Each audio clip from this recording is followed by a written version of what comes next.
आपने एयरफोर्स को भी फिर आपको रिवॉर्ड करना चाहिए था। अगर ये सब कुछ इसलिए हो रहा है कि मई में पाकिस्तान की मिलिट्री परफॉर्मेंस अच्छी थी, तो फिर एयरफोर्स को भी तो वही रिकग्निशन दीजिए।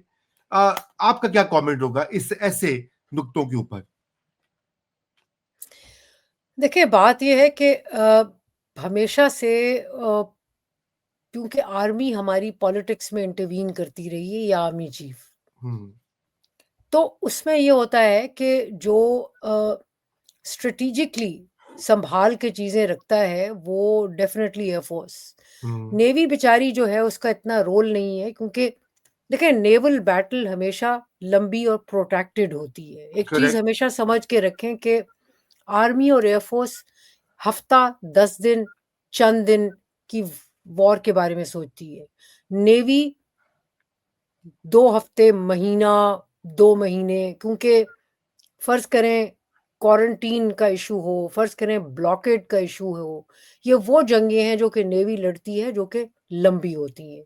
सो दोनों के टाइम साइकिल बड़े फर्क होते हैं। बट आर्मी के पॉइंट ऑफ व्यू से पाकिस्तान की इस वक्त जो एग्जिस्टिंग स्ट्रैटेजी चल रही है, उस जो कि ग्राउंड फोर्सेस ओरिएंटेड है, उसमें एयरफोर्स का बड़ा एक हमेशा से रोल रहा है।